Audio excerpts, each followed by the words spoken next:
to the very first episode of Chin-Quee Chats, the bitesized podcast where we talk movies, sports, and everything in between. I am your host, Matthew Chin-Quee, and I am just so excited to finally get this podcast off the ground. I have been planning it for so long, and I am really excited to finally share this with everyone.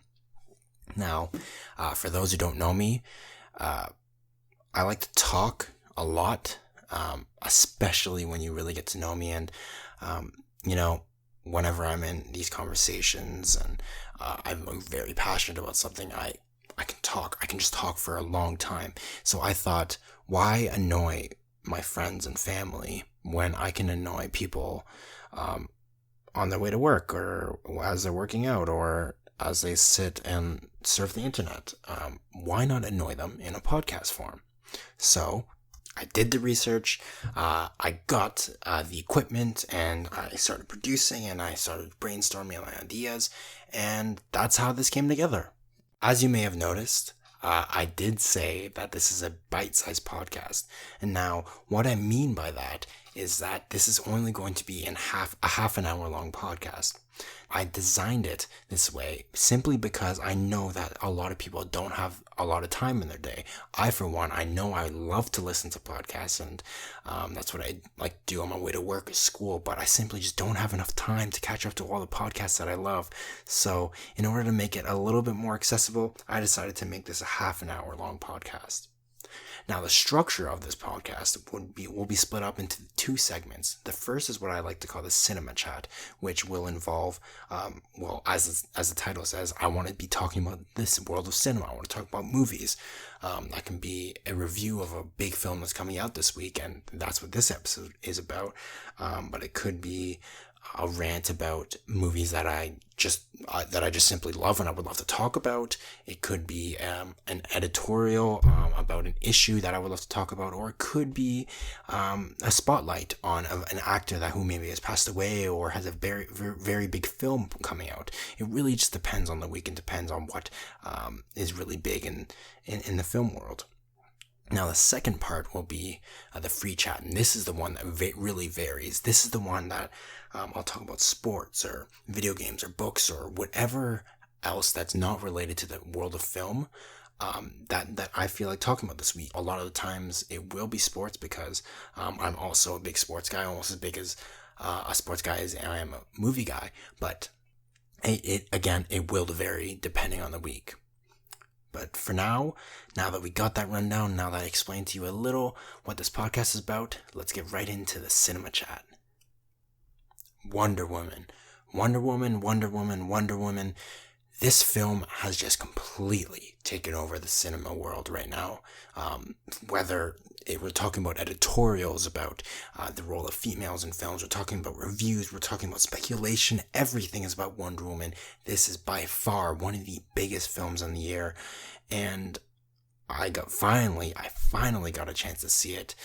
Now I know this is being released. This episode is being released on the weekend that it's coming out. So many of you may be thinking, "Wait, you just finally seeing it with everybody else?" But a lot of people in the film world have saw it 2 weeks ago, and I've been sitting here at my desk just staring and reading at the reviews and looking at people tweeting about it, saying it was amazing, and just agony. It's just, I just want to see this movie already. But yes, I finally got to see it, and I can tell you that it is wonderful. It is absolutely wonderful. It is by far the best DCEU film put to date, and honestly, it is one of the best comic book films ever made. It is action-packed, it is empowering, it has a great message, it has great acting, it has emotional beats, it has everything that makes a great comic book movie. And now what makes this film stand apart from a lot of the other DCU films is that it's character-driven like the other DCU films, but it uses a solid plot to drive the characters through it. Now, one of the biggest problems that I've had with a lot of the DCU films, and I don't hate them as much as other people do, I don't necessarily think they're great, but I do recognize that there are some great moments in the DCU. But what Wonder Woman does best is that it really builds around the characters, much like how Marvel builds around their heroes, but it's also very distinct in their style. One of the biggest problems that a lot of people have had with the DCU is their tone. And you saw this in Batman v Superman vs. Suicide Squad. There were some conflicting tones. They did still have that dark overtone, but that really wasn't clicking with a lot of viewers and a lot of critics. So what I think that Wonder Woman has done really well is they keep that sense of dark and that sense of realism, but combine it with moments of levity and add humor in there that feels natural and doesn't feel forced to make it seem more, actually even more realistic, because the extremes that they were going in Man of Steel and Batman v Superman were actually to a point a little bit unrealistic with no humor, while in Wonder Woman it is, you do still feel that sense of realism. I mean, there are moments in the film that are absolutely dark and very gritty, but there are moments in there where you're laughing out loud because that's how life is sometimes. There's moments of darkness and there's moments of lights, and light, and Wonder Woman captures that beautifully. So using this distinct style with the new moments of levity injected in there, Wonder Woman really effectively takes or helps explain and connect the dots from what she is in this film to and progressing her to the character that we know that she becomes in Batman v Superman. This film begins with Diana being a really naive character, and by the end of it, it really builds her up to be the warrior character and the very almost stoic character that we see in Batman v Superman, the leader that we see in the experienced warrior that we see in Batman v Superman. And what this film does, it is so great at taking Diana and giving her a natural progression. It's not something where she leaves the mascara and all of a sudden she's the warrior. She does stumble along the way and she does learn along the way, and that, I think, is the strongest part about this movie, is that it knows its characters and it really cares about them and really helps develop them. And I'm not only talking about Diana, about Wonder Woman. Steve Trevor, who's played by Chris Pine, is also an extremely strong character. Not only is he a love interest, but he's a good love interest. From the moment he lands on Themyscira, you can see that the moment he lays eyes on Diana, he's attracted to her. But it's not until the very end of the movie, or as the film progresses, that he really begins to fall in love with her. It begins as, oh, look, this girl's pretty hot, to him learning about her personality, what drives her, what makes her tick, and him falling in love with that part, and her falling in love with him. Honestly, Diana and Steve Trevor are one of the best comic book couples. Up there, in my opinion. My favorite by far is Peter Parker and Gwen Stacy from the Amazing Spider-Man films, but it is really up there because, and a lot of that can be attributed to the chemistry that Chris Pine and Diana and Gal Gadot have, which I definitely will get to later. But going back to the characters, the supporting cast, a lot of them are very strong, from the other Amazons, Queen Hippolyta and Antiope, I believe is how you pronounce it. I'm just gonna say it's Robin Wright because everybody knows it's Robin Wright. Those are great, strong female characters who they have conflicting ideals, and you can see their personalities in Diana. You can see the conflicting upbringings as Diana was raised by both these women. You can really see that reflected in Diana's personality and the way she carries herself and the decisions she makes. These characters are great for the amount of time that they're in the film, and even the ragtag team that Steve Trevor puts together. And this isn't something that's completely new for a comic book film. We saw in Captain America: Winter Soldier, which a lot of people will actually draw comparisons to. But and I do see the comparisons, but I think there is a fundamental difference in this film. But the ragtag team of Chief, Sam, and Charlie, that team, they have some excellent moments in the film where you really get to feel them as characters. You don't think that they're just there to help kind of fill out the plot, and they're not just random characters put in there, so it doesn't feel like just a Steve Trevor and Wonder Woman movie. Now that's not to say that there aren't bad supporting characters in this film. I was not a fan of Etta Candy, who was actually featured prominently in the trailers as a source comic relief, but really she's not in the movie that long. And I didn't really need to see her in the film.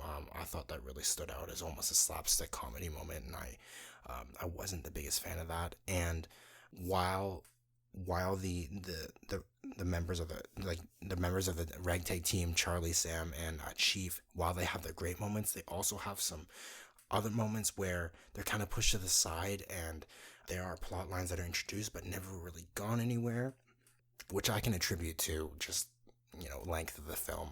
They don't want to make it too long, but that is a little bit weak. And probably the weakest part about the characters is probably the villains, and this is a problem that I think a lot of superhero films have, and I completely understand why a lot of superhero films have this problem, because a lot of them choose to focus on the heroes and try to focus on what they're doing, and the villains are just a means to an end to try to make the heroes look better. But I truly believe that there is a way to incorporate villains well, and I don't think it was done that way in the film, and nor do I think that the villains were utilized to the best of their abilities, to their full potential. But again, I do understand why. I just feel like that is an area that that the film could have improved on.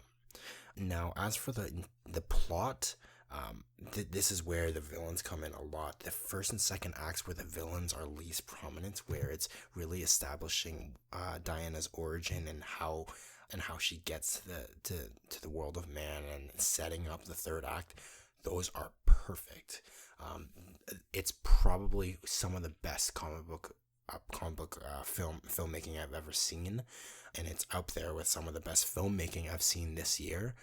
From Diana's time on the island to the various battles there that occur both on Themyscira and on the Western Front in World War One.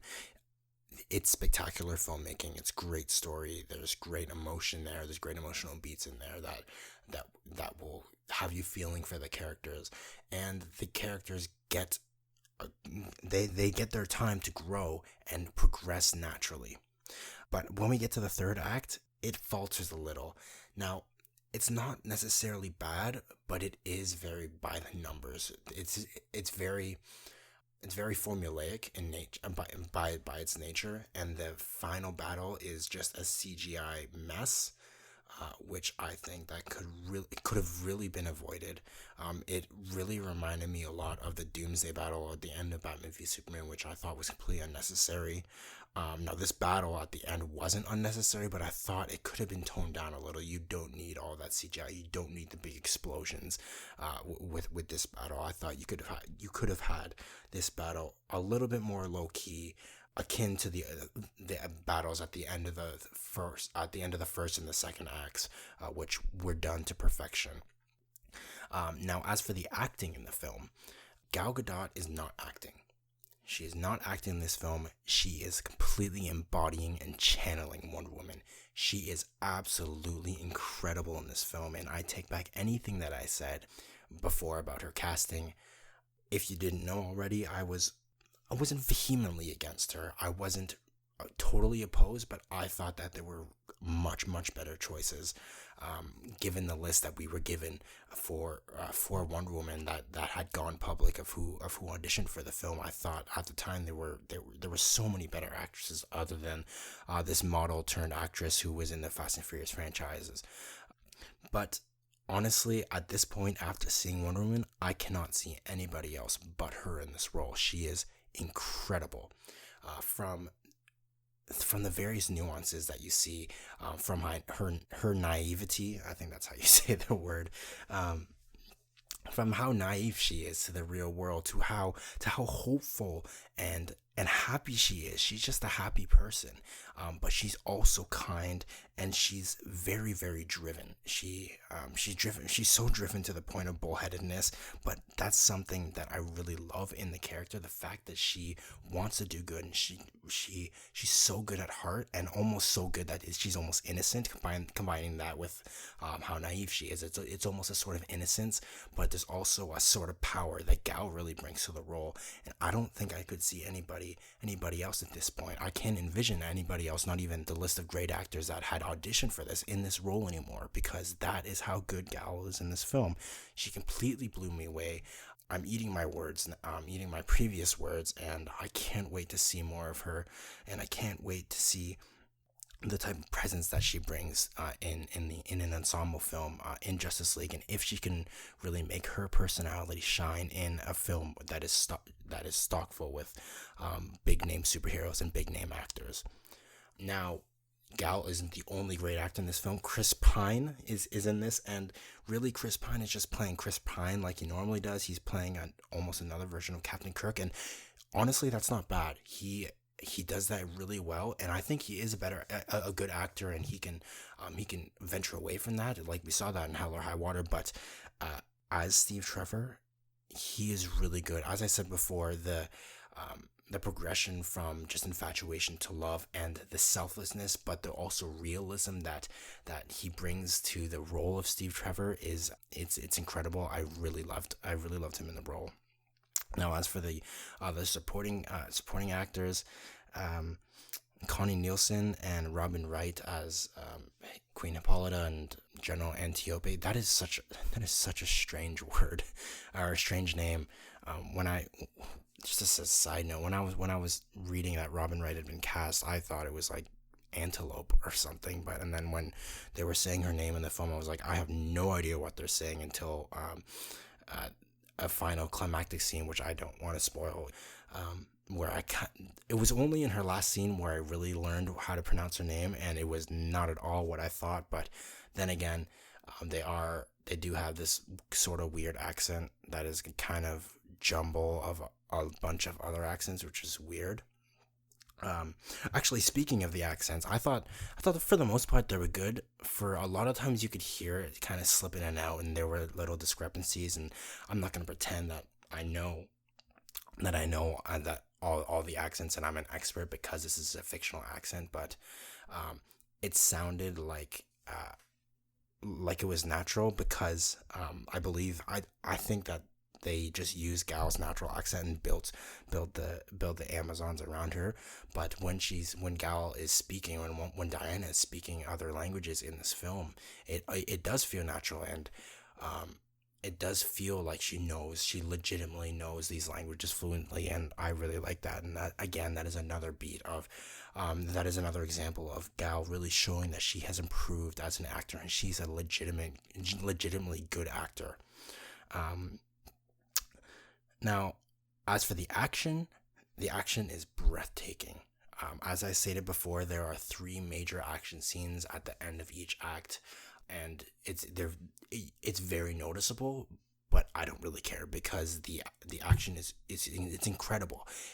A lot of the times it uses slow-mo and CG incredibly well, just because it stops at the right moment where you can really get a breathtaking look at the entire scope of the battle and the choreography, which is amazing as well. But also at other times the CGI is very iffy. There are a few times where Wonder Woman is jumping and you can really tell that it is CGI, and she was definitely not jumping there. And the slow-mo tended to get a little bit overused after a while. After about the 5th time they slow-moed in the same battle scene, I was like, okay, let's get on with it. We know what's going on. Like, we can see the battle. But for the most part, the action was great. It is some of the best choreographed action that I've seen in a superhero film, especially with the wide scope that this film has. The action scenes, especially in Act 1 and 2, they're big battles. It's not one-on-one like it is in Captain America Winter Soldier with the highway scene. It's a big full-scale battle between the Amazonians and their assailants, who I'm not going to spoil, at the end of the first act. And then in the second act, there's the very prominent. This is shown very prominently in the trailers, the no man's land scene where they're on the Western Front in Belgium in World War I, and that is a big battle, because that's an actual war.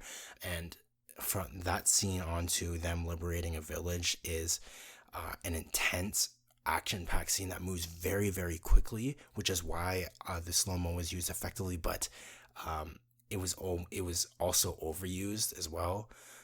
So I could have done without all that slow-mo, but for the most part, it worked really well, and I'm really pleased with the action in the film. Now, just a few other technical notes on the film. Uh, as a lot of people know about the DCU, it does have, in the past with the Zack Snyder films and Suicide Squad, they have had this almost dull color palette, and this is not present at all in Wonder Woman. And I think that it's a real good departure. And not that I'm against the dull color palette, because I do like Man of Steel as a film, and I do see certain parts of Batman v Superman being great. But I think in a film where which revolved around a character who is so hopeful and so innocent and so driven, that you needed this vibrant color palette in certain parts, because in other parts you're at war and they're meant to be dreary, but for the most part this is bright, especially Wonder Woman's costume, which kind of stands out in those dreary scenes as a beacon of hope, as a symbol to rally around, as someone who is who can inspire other soldiers to do the right thing. And one final note, I am a huge scores and soundtrack guy. I love the score. I love listening to scores of films, and the score for this film is absolutely brilliant. Rupert Gregson-Williams really builds off of the theme that was briefly featured in Batman v Superman, that was written by Hans Zimmer and Junkie XL, and is used great here, or in the film. You get the small little violin pieces at the beginning, which really show how closed off Diana's world is at the beginning, but then when you get to the big action scenes, you get the electric guitar, and it's a lot louder, and it's really in your face, showing how much of a badass she is. And I really liked how the score was used in this film. That is absolutely one thing that DC has over not only Marvel, but just all comic book films and genre films in general, with the exception of Star Wars. Actually, the DCU is really taking a page out of Star Wars books, bringing back leitmotifs and the characters, the characters' action pieces and the themes that are associated with these characters from the films that they were initially established in. And I really love how they're incorporating music into their films. Now, while we're on the topic of the DCU, what does this film do for the DCU moving forward? As you can see, as you can Google, this film is the first certified fresh film of the DCU, which is huge for DCU fans, because I know that a lot of people are very, very passionate about the films that they love in the DCU, whether that be Man of Steel, Suicide Squad, or Batman v Superman, but they haven't been critically loved and widely loved by audiences. But this is the very first film. Now, what I believe that this film can really do for the audience is it really opens them up to the idea of trusting the DC brand and trusting them to go back into theaters. I know for one, I was very hesitant going to Justice League, and that hesitation hasn't completely gone away, but now I'm more open to the idea, seeing that Zack Snyder was involved in this film and he's directing Justice League, and just seeing that the DCU as a brand, and Warner Brothers as a brand, can actually and successfully craft a good superhero movie from beginning to end. And it really just establishes that trust between the audience and the studio again. And hopefully this is the beginning of a bright future where DC films are doing great financially and critically. So I'm really hopeful for what the future brings for the DCEU. And finally, I just want to, for a moment, talk about the impact and how important this film is for a lot of film fans, especially the female film fans. Now, well, I'm a guy, obviously, if you couldn't tell by my voice. So I can't personally attest to some of the struggles that women have, especially in the industry. But this film it is effectively the first good female-led superhero film with a female director. And I can tell you that walking to the theater, there were tons of little girls dressed up as Wonder Woman, and the way they look at Wonder Woman now and the way they look at her as an idol is it's really important, I think, for the film industry, and really important for comic book genres, and really important for a lot of little girls who are gonna grow up and they can finally have a superhero idol to look up to in the movies. And I think that is really incredible, and it's really heartwarming to see that Warner Brothers is the first company to really take that big leap and take that step and say, you know what, we can really make a good superhero film with a female as a lead. And I think that it's great for the industry overall, and hopefully that a lot of the other studios can follow suit from here on in. That just about concludes my cinema chat segment. I could talk for a lot longer about Wonder Woman, but I really wanted to get into the free chat segment. And this week, I'm going to be focusing on one of my biggest passions, which is watching baseball. Now, as we are in June, we are about a third of the way through the MLB season. And my favorite team, as a lot of people know, are the Jays.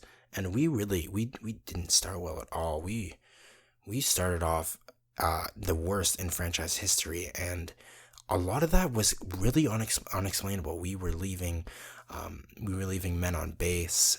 We couldn't score runs. Our pitching was so, and then we just started to lose all our stars. We lost Donaldson, who, for those who don't know, won the MVP, the most valuable player, 2 years back. We lost Tulo, was once a perennial all-star and still like really one of the best players on a team. And we lost half of our supporting cast, where we were basically starting our minor league team in majors, and everybody was gone. People were dropping like flies, and nobody can explain it. And the Jays looked dead. We were at one point, I think, 2-12, or we were 11 games behind 500, which is an equal record for those who don't know. And things looked bad. And normally I'm an optimist with these sports. I try to keep an open mind, and I try to keep hope alive. I guess this episode is really focused on hope, because Wonder Woman is all full of hope, and I'm talking about how hopeful I was for the Jays and hopeful I am for the future. We'll get to that, but I really had started to lose hope at a certain point in the season, ending April, where we just had an abysmal month, the worst month in franchise in history. And I finally broke. I was like, you know what? I agree with all the with all the fair weather fans, the ones who were saying let's blow up the team. I was like, you know what? Maybe it is time to consider that. Maybe it is time to do a fire sale and trade away Donaldson and trade away all our best pitchers and rebuild for the future. And then May hit, and all of a sudden we're good again. It's really weird.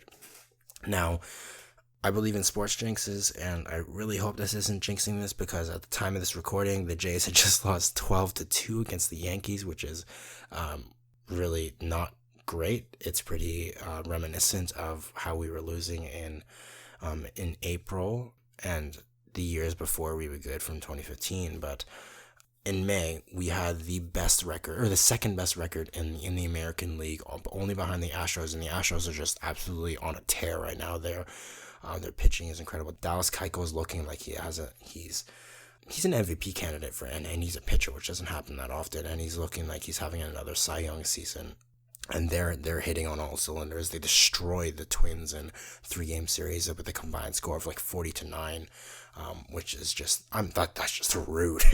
that's awful. That's just completely abusing the Twins. But anyways, the Jays were on a complete tear in May, and we barely had all our starters.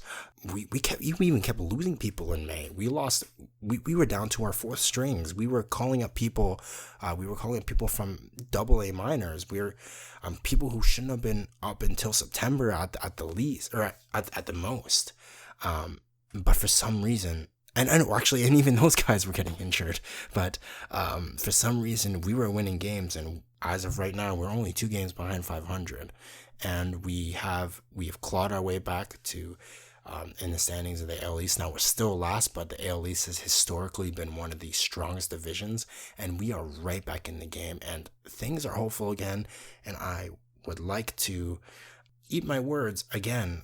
This is also this. Not only is this the hopeful podcast, this is also the Matthew Eats His Words podcast, because I ate my words for Gal Gadot. I ate my words for the fire sale, because I am ready and hopeful again. And I'll never stop watching this team. I can say that right now. I'll never stop watching this team. But there are certain times where things just seem hopeless, and now is not that time. We're right back in it, and I'm ready to be delusional again, and we are winning the World Series. But that's about it for the Jays. Just around baseball, just a bunch of other topics like talk about injuries, man. Mike Trout and Freddie Freeman, who are both looking at own potential MVP seasons, they're both out for a long time, and that sucks. As I said before, we had lost some of our best players, and they were only out for about a month. But Freeman, who was having probably the best season of his life, and he's a Canadian kid. He played for us in the World Baseball Classic this year, which is basically the FIFA for baseball. He's really the only big guy, one of the only big Canadian baseball players who actually competed for us, and he did really well here. And he was having a great season with the Braves until he faced the Jays and he accidentally got hurt. But it is unfortunate because he is out for almost 2 months. And he was having a career season, so that has to be devastating for Braves fans. It has to be devastating for him. And Mike Trout, who is basically the LeBron James of baseball, he can do it all. He's 24 and he's won 2 or 3 MVPs, I think, and always finishes in the top 3 voting, I believe. And last week he jammed his finger stealing a base, and he's out for another 6 to 8 weeks. And he was also having, and this is incredible for Mike Trout, he was having one of the best seasons of his life as well. He was hitting homers, he was stealing bases, his batting average was up, and he was doing absolutely brilliant. So that's about all the hope that A's fans had at this point, or not A's fans, Angels fans had. And now their hope is lost, so I guess that sucks to be an Angels fans too. Honestly, actually, overall, this has been a really strange season, not just for the Jays because they've somehow managed to climb back, and not just because of all the freak injuries we've had, but Bryce Harper is on a tear again, and the Nationals are at the top of their division, but they don't really have a closer. The Mets, who looked like they should have been good, all of a sudden half the starters are injured. Syndergaard's out for who knows how long. Matt Harvey, not Steve Harvey. Steve Harvey's the guy of Family Feud. Matt Harvey, who was supposed to be one of their best pitchers, he's off doing shenanigans, apparently putting like dildos in people's locker and getting suspended, and he hasn't really pitched that well. And the Mets are just completely falling apart. Their mascot was fired the other day for flipping off a fan. I don't know what the heck they're doing. The Mariners they're all dead. They're just like the Jays, and just like Mike Trout and Freddie Freeman, half their starting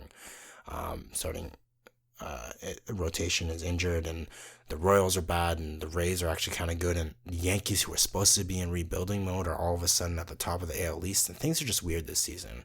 And it still is pretty early, and I know that's a saying that a lot of baseball fans like to use, but it is still only about a third, or we're almost reaching the halfway point on the season. Oh, and the Cubs are bad. The World Series defending, the World Series champions Cubs are garbage. They can't hit for some reason. Their pitchers really aren't that good. Arrieta is having an awful season. But yeah, this is a weird season. And honestly, that's good. It's not like the NBA where you barely have any parity. This is a really weird but very interesting season, and that just makes the trip to the playoffs and the road to the playoffs all that more intriguing. And that's what I love about baseball, because you never know what's going to happen. There's always going to be quote unquote baseball things that happen, because baseball is a weird sport. But anyways, I have gone a little bit over time from our first episode.